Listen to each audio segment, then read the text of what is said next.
हाँ तो बच्चों, कल जो अपनी क्लास हुई थी उसमें राष्ट्रपति की जो शांतिकालीन जो शक्तियां हैं उनके बारे में चर्चा कर रहे थे।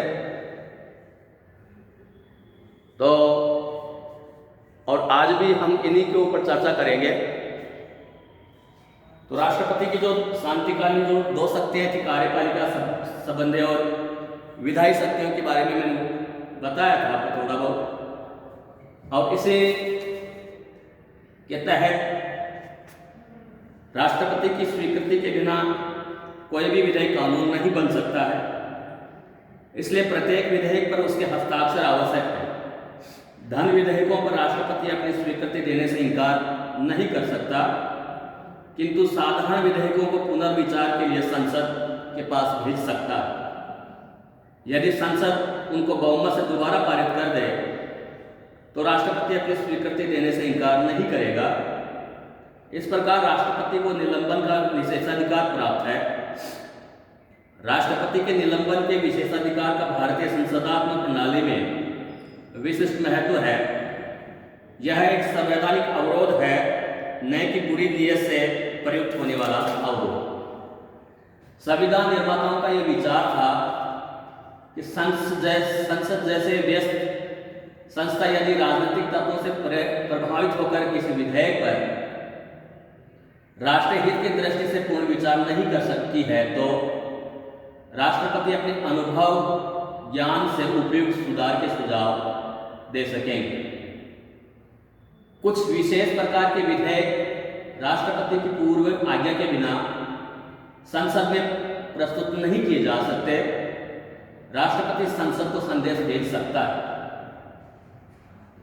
संविधान के अनुच्छेद 123 अष्ट के अनुसार जब संसद का अधिवेशन न रहा हो राष्ट्रपति अध्यादेश लागू कर सकता है। इस प्रकार का जारी किया गया अध्यादेश उतना ही प्रभावपूर्ण एवं शक्तिशाली होगा जितना कि संसद द्वारा पारित किया गया कानून। परंतु यह अध्यादेश संसद का अगला अधिवेशन प्रारंभ होने के 6 सप्ताह पश्चात समाप्त समझे जाएंगे। यदि संसद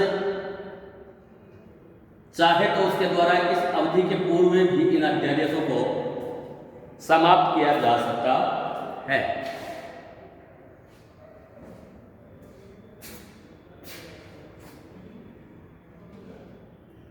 अगस्त 2002 में राष्ट्रपति एपीजे अब्दुल कलाम ने चुनाव सुधारों से संबंधित अध्यादेश लौटाकर केंद्र सरकार को करारा झटका दिया।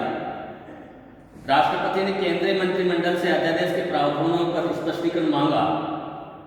कलाम ने इस आधार पर चुनाव अध्यादेश लौटा दिया था कि इसमें उच्चतम न्यायालय के निर्देशों पर चुनाव आयोग द्वारा उम्मीदवारों की आपराधिक पृष्ठभूमि की जानकारी देने की अनिवार्यता को शामिल नहीं किया गया। तीसरी है वित्तीय शक्तियां। राष्ट्रपति के नाम से ही प्रतिवर्ष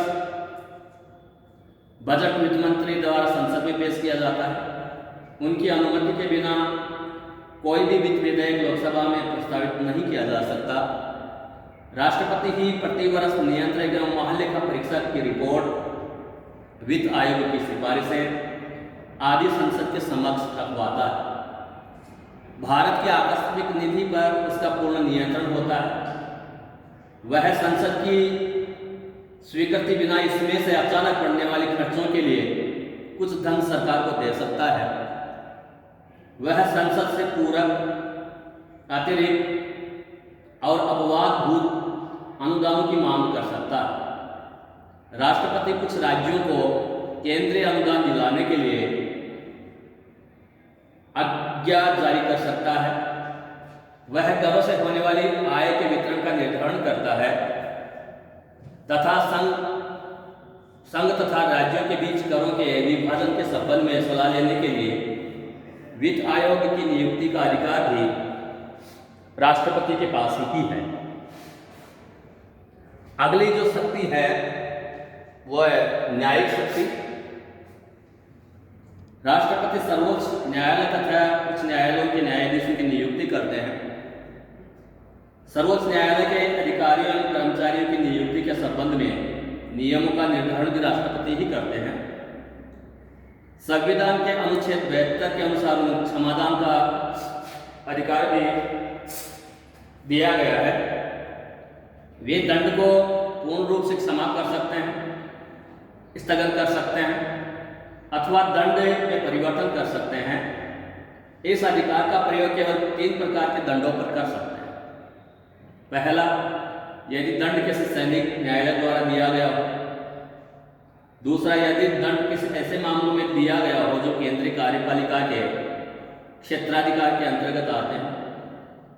और तीसरा, यदि अपराधी को मृत्युदंड दिया गया हो।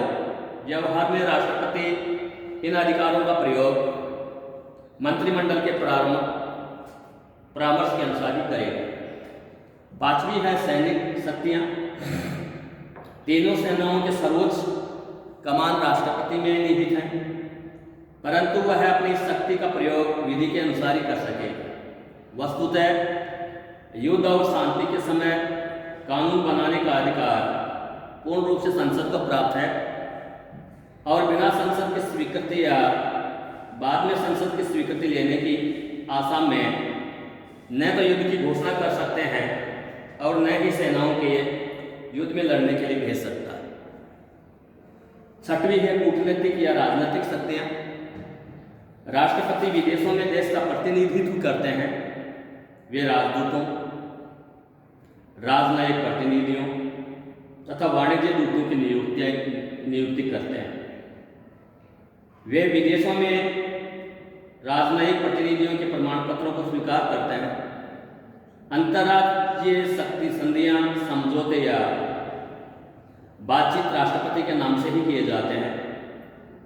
व्यवहार में ये तभी लागू होते हैं जब इन पर संसद की स्वीकृति मिल जाती है। 7वीं है राज्यों के संबंध में शक्तियां।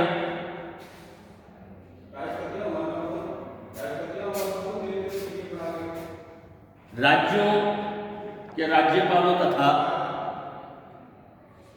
उच्च न्यायालयों के न्यायाधीशों की नियुक्ति राष्ट्रपति ही करता है। यदि कोई राज्य निम्न विषयों पर अधिनियम बनाना चाहे तो राष्ट्रपति की स्वीकृति आवश्यक है। पहला, राज्य द्वारा संपत्ति प्राप्त करने के लिए बनाए गए अधिनियम। दूसरा, किसी राज्य के अंदर या दूसरे राज्यों के साथ व्यापार आदि पर प्रतिबंध लगाने वाले विधेयकों को राज्य की विधानसभा में प्रस्तुत करने के पूर्व राष्ट्रपति की स्वीकृति प्राप्त करना आवश्यक है। डॉक्टर महादेव प्रसाद शर्मा के अनुसार राज्य के विशेष प्रकार के विधेयकों की अनुमति देने की राष्ट्रपति की शक्ति वास्तविक तथा अबाध है। 8वीं शक्ति है सर्वोच्च न्यायालय से परामर्श लेने का अधिकार। संविधान के अनुच्छेद 143 के अनुसार सार्वजनिक महत्व के किसी भी प्रश्न पर राष्ट्रपति सर्वोच्च न्यायालय से कानूनन परामर्श ले सकते हैं। सर्वोच्च न्यायालय द्वारा दिया गया परामर्श बाध्यकारी नहीं होता और यह राष्ट्रपति की इच्छा पर निर्भर है कि वे उस परामर्श को स्वीकार करें अथवा नहीं। इस प्रकार भारत के राष्ट्रपति को शांति काल में विस्तृत शक्तियां प्राप्त हैं।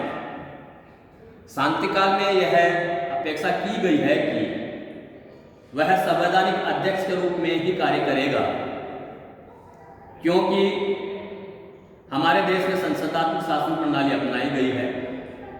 हरि विष्णु कामत ने संविधान निर्माता सभा में ठीक ही कहा था कि हम अपने राष्ट्रपति को एक संवैधानिक अध्यक्ष का रूप देना चाहते हैं। हमारी यह अपेक्षा है कि वह संसद की सलाह तथा निर्देश के अनुसार कार्य करेगा। वस्तुतः उनकी समस्त शक्तियों का प्रयोग प्रधानमंत्री के नेतृत्व में मंत्रिमंडल करेगा, जो संसद के प्रति उत्तरदायी होगा। आज इतना ही। कल राष्ट्रपति की जो आपातकालीन जो शक्तियां हैं उनके बारे में बताएंगे।